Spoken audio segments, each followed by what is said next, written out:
Bora lá, pessoal. Revisão final, prova, segunda fase OAB, Direito Penal, dia 30 agora de abril, domingo. 3 dias, 4 dias antes, dá para sempre estudar um pouco mais, pegar algumas dicas finais. Então hoje vou relembrá-los tanto da identificação quanto das principais peças que eu reputo que pode cair nesse exame, que é a apelação memorial, e também dar uma relembrada nas teses preliminares, teses de mérito e também os pedidos subsidiários, que são aquelas questões referentes à dosimetria da pena. Então, para recordar, como que eu identifico as peças no processo penal? Então, eu faço sempre isso com meus alunos, que é a linha da vida do processo, do procedimento comum ordinário. Então, só para recordar vocês, o processo ele começa com o oferecimento de uma denúncia. Logo em seguida, o juiz ele vai receber a denúncia, não sendo o caso de rejeição. Então, recebida a denúncia, o juiz ele vai proceder à ordem de citação. Então, para recordar, se o teu enunciado parar como último ato processual na citação, obviamente que a peça a ser pedida será a resposta à acusação. É claro que eu não acredito que neste exame caia a resposta à acusação, porque acabou de cair no exame anterior, mas lembrem-se que a resposta à acusação está prevista lá no artigo 396 e 396A, ambos do CPP. Então essa peça aqui ela vem logo após a citação. Se o teu enunciado parou na citação, obviamente que só pode ser resposta à acusação. Em seguida, não sendo o caso de absolvição sumária, o juiz ele vai designar uma audiência de instrução, debates e julgamento. Se a tua peça, se o teu enunciado parar como último ato o encerramento da instrução ou falar que o Ministério Público ao final pediu a procedência da ação nos termos da denúncia, a tua peça só pode ser memoriais. E essa peça eu aposto que pode ser uma das peças desse exame 37. Faz tempo que não cai memorial, alguns exames anteriores, então, portanto, como é uma peça extensa, que você tem que alegar várias teses, é importante vocês ficarem atentos ao memorial. O que eu preciso saber do memorial? Como que o memorial ele é estruturado antes de prosseguir nas demais fases? Lembrem-se que o memorial compõe-se geralmente de teses preliminares. E o que são teses preliminares? Só para que a gente possa recordar. As preliminares estão ligadas a nulidades. Geralmente nulidades, principalmente em razão de erros que podem ocorrer na audiência de instrução. Então, quais são exemplos de nulidades em memoriais que são alegadas em preliminares? Inversão da ordem de audiência, impossibilidade das partes, principalmente a defesa, formular perguntas diretamente às testemunhas, violando assim o sistema do exame cruzado ou cross-examination previsto no artigo 212 do Código de Processo Penal, dentre outras nulidades que podem ocorrer, como cerceamento de defesa, ausência de intimação do acusado para participar da audiência, aquela não entrevista reservada para o início do interrogatório. Então, tudo isso são nulidades que vocês têm que lembrar e alegar antes de falar do mérito. Então, preliminares, questões que, se o juiz reconhecer, o mérito fica prejudicado. Por isso que é importante vocês lembrar das preliminares. No mérito, o que a gente tem para alegar no mérito numa peça de memorial? É a famosa, materialidade, autoria, tipicidade, ilicitude e culpabilidade. Então, no mérito, senhores, as teses de mérito são aquelas teses que vão inexoravelmente absolver o acusado da imputação. Então, trago alguns exemplos. A ausência de prova de materialidade nas infrações penais que deixam vestígios. Teses que vão excluir a tipicidade, o fato típico, então erro de tipo, crime impossível, desistência voluntária, arrependimento eficaz, coação física irresistível. Todas essas teses excluem o próprio fato típico. Depois nós temos a possibilidade de cair alguma hipótese de causas excludentes da ilicitude. Nós temos aqui os mais famosos, o estado de necessidade e a legítima defesa. E por fim nós temos as dirimentes da culpabilidade ou causas de exculpação, que nós temos aqui a embriaguez acidental, completa, aquela que decorre de caso fortuito ou força maior. Essa tese já caiu em 3 exames seguidos como matéria meritória. Nós temos a questão também do erro de proibição, em razão da ausência de potencial consciência da ilicitude, e nós temos 2 hipóteses de coação moral irresistível, que é a obediência hierárquica e também a coação moral irresistível. São formas de inexigibilidade de conduta diversa. Coação moral irresistível e a obediência hierárquica. Então, todas essas teses são teses de méritos. Lembra daquele matix: materialidade, autoria, tipicidade, ilicitude, culpabilidade, e depois nós temos os pedidos subsidiários. O que são pedidos subsidiários que vai ter somente memorial e depois na apelação? Pedido subsidiário é tudo relacionado à dosimetria da pena. Então a gente vai ter que analisar aquele sistema trifásico do artigo 59, que fala da culpabilidade, dos antecedentes, da conduta social, da personalidade, dos motivos do crime, das circunstâncias do crime, do comportamento da vítima, das consequências do crime. E notadamente na prova da OAB, o que você vai fazer nessa primeira fase do cálculo da pena é sempre postular a pena base no mínimo legal. E no teu enunciado vai informar que o Ministério Público pugnou pelo aumento da pena base em razão da existência de inquéritos policiais, de ações penais em cursos. E notem isso, senhores, se o Ministério Público no teu enunciado, e se a peça for memorial, pedir o aumento da pena base por conta alegando maus antecedentes, por conta de inquéritos policiais em cursos e ações penais, você vai lembrar da súmula 444 do STJ. Essa súmula 444 do STJ, ela fala justamente ao contrário. Ela diz que inquéritos policiais e ações penais em cursos não podem ser fundamento para majorar a pena base por conta de maus antecedentes, porque isso não é maus antecedentes. A existência de inquéritos e ações penais não é considerado maus antecedentes aptos a gerar um aumento na pena base. A segunda fase do cálculo da pena. O que vocês têm que fazer? Sempre afastar algum agravante. Então, o promotor vai lá no enunciado colocar que o cara é reincidente, quando na verdade ele não é reincidente. E a principal pegadinha é a existência de uma condenação por contravenção penal e depois ele pratica um novo crime. Se isso acontecer, condenação anterior por contravenção penal não tem o condão de gerar reincidência. Então, nesse exemplo, caso aconteça isso na tua peça, você vai simplesmente pedir o afastamento de um agravante, justificando que, por exemplo, uma condenação anterior à contravenção penal e a prática de um crime posterior não gera a reincidência. Então, na segunda fase, notadamente é afastar agravantes que são pedidos pelo Ministério Público e, obviamente, que são errados, porque se estiver certo, você não tem como contestar. Então, notem a necessidade de pedir o afastamento de agravante. Em seguida, só pedir o reconhecimento de atenuante. Então perceba, se o exame tem data, verificar a idade do acusado. Se ele for menor de 21 anos ao tempo do fato, ele tem direito de uma atenuante da menoridade. Se ele confessar a infração, ele tem o direito do reconhecimento de uma atenuante. Se ele reparar o dano, depois da denúncia, ou em crimes que têm violência ou grave ameaça, também temos um agravante genérica da reparação do dano. Se o agente for maior de 70 anos na data da sentença, também temos mais um agravante. Então, fiquem espertos na descrição do enunciado para verificar qualquer presença de atenuante, porque isso pontua demais e basta vocês tão somente pedir o reconhecimento das atenuantes e justificando com base no artigo 65 e os seus incisos, que são as causas atenuantes. Já na terceira fase, derradeira fase do cálculo da pena, nós temos as causas de aumento e diminuição. Aqui, da mesma forma, você vai pedir o afastamento de causa de aumento. Então, por exemplo, um concurso material, onde soma-se as penas, você vai pedir para afastar e reconhecer um concurso formal de infrações. Causas de diminuição mais frequentes de você pedir o reconhecimento: a tentativa delitiva. Então, se o caso é tentado, se não houve a consumação da infração, você tem que pedir o reconhecimento de uma tentativa e pedindo a redução no quantum máximo de 2/3. Então, isso é importante na terceira fase.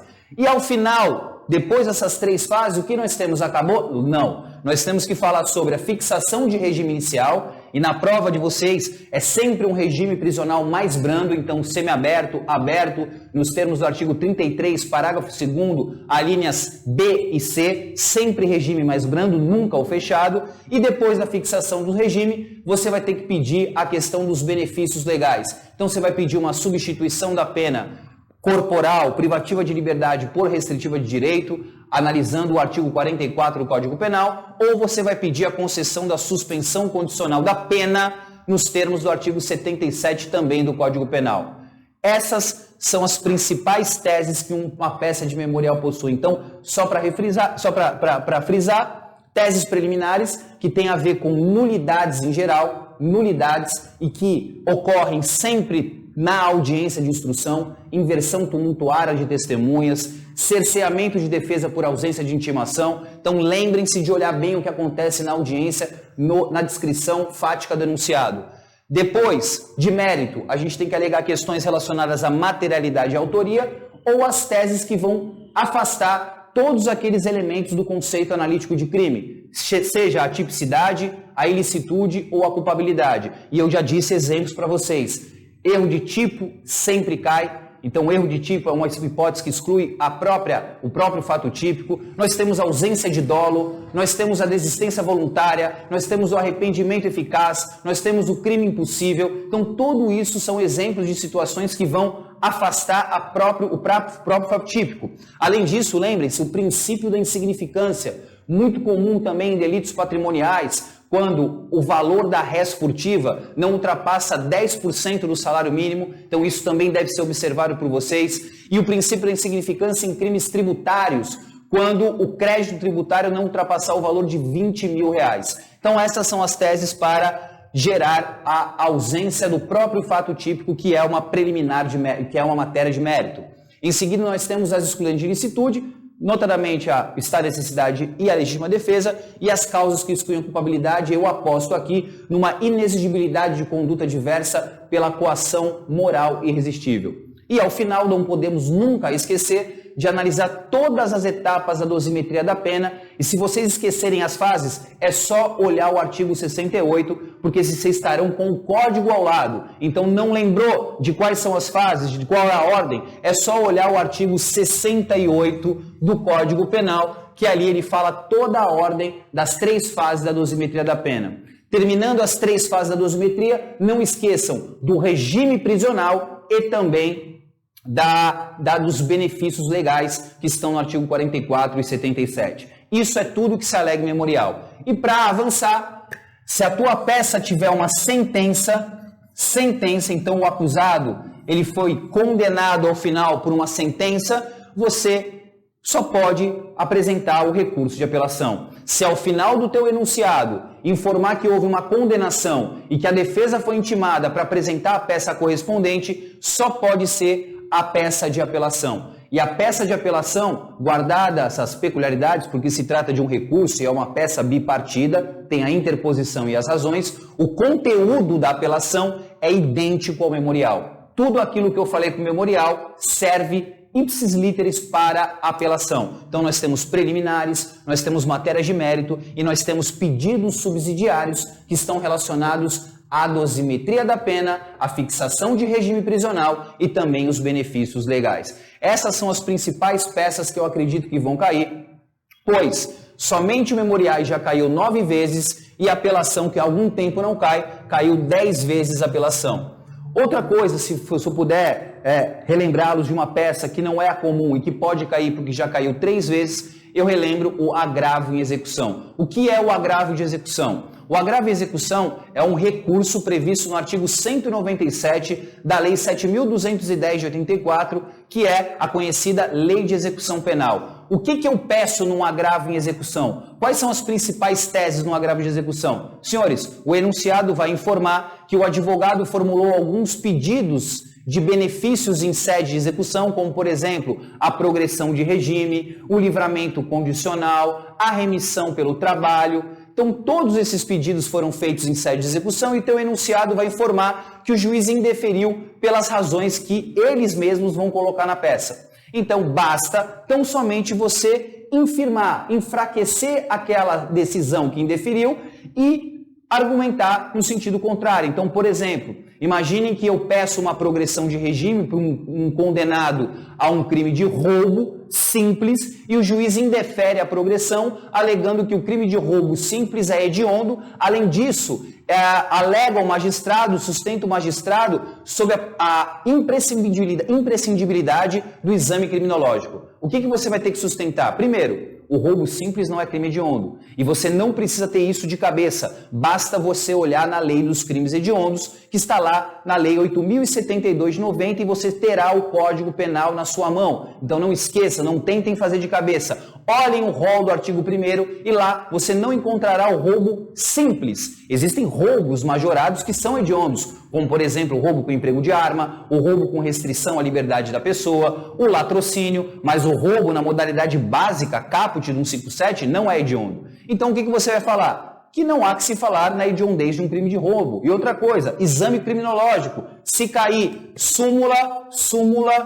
439 do STJ. O que essa súmula fala? Que o exame criminológico não é mais indispensável para benefícios de execução penal. Somente pode ser pedido um exame criminológico desde que o juiz fundamente, não é automático, não é mais uma condição sine qua non para benefícios em sede de execução. Então, se o juiz indeferiu alegando que era imprescindível a realização do exame criminológico, você vai rechaçar informando que não é mais necessário a realização do exame criminológico e se o juiz determinar sua realização, ele terá que motivar a sua decisão. Portanto, esses são os pontos principais de um agravo. E, lembrando, o agravo execução, assim como o rese da decisão de pronúncia, tem juízo de retratação. Lembrem-se que o agravo em execução nada mais é do que um irmão do rese. Todo o processamento do rese se aplica ao agravo em execução, ou seja, o prazo de 5 dias, de acordo com a súmula 700 do STF, que é o prazo do agravo em execução. O juízo de retratação previsto no artigo 589 do Código de Processo Penal e só a menção à palavra juízo de retratação e o artigo pontua 0,40.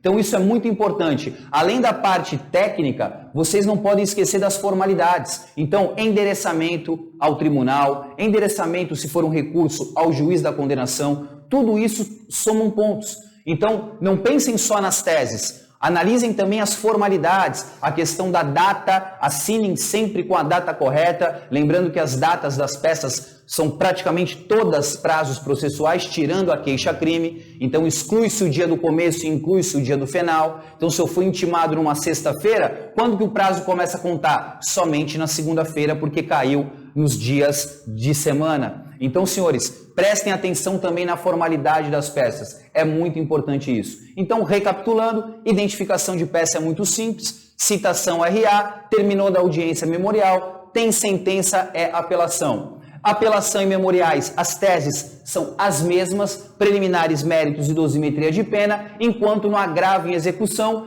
é analisar por que houve o indeferimento dos pedidos formulados pela defesa. E aí basta contraditar, basta contrariá-los. Lembrem-se que vocês estarão com o código ao lado, o código faz remissões, então basta procurar, porque a prova de ordem ela não costuma cobrar jurisprudência e não pode cobrar doutrina. É uma prova eminentemente objetiva e que dá para responder tanto as questões quanto as teses das peças a partir de uma procura minuciosa no teu código. Então é isso, essas são as principais peças que eu posso indicar para vocês, essas são as principais teses inerentes a essas duas peças e lembrem-se do agravo e execução. Se eu puder aqui rapidamente lembrar, para você dar uma última olhada, olhem a queixa-crime.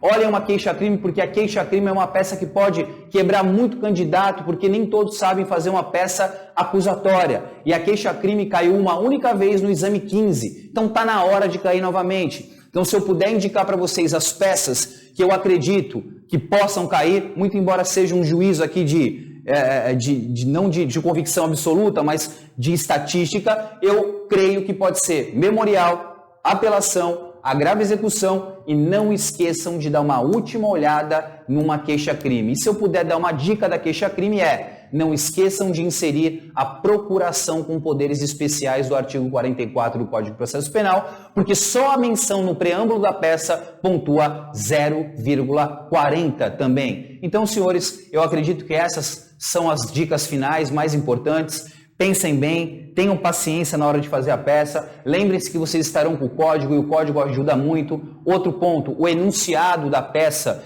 é teu amigo, ele está a teu favor, ele coloca-se tudo nos enunciados, não tem como você fazer uma análise subjetiva, não inventem dados, copiem as coisas, as descrições fáticas do teu enunciado. Isso é muito importante. Então, se você tiver paciência em procurar, se você analisar bem o enunciado e se você conseguir extrair as teses, principalmente as teses de mérito, e não esquecer a dosimetria da pena, eu tenho certeza que você será bem sucedido nesse exame. Então, eu agradeço a todos vocês que estiveram conosco esse pequeno tempo e boa sorte na prova de domingo. Vai dar certo, a aprovação é certa. Um abraço a todos.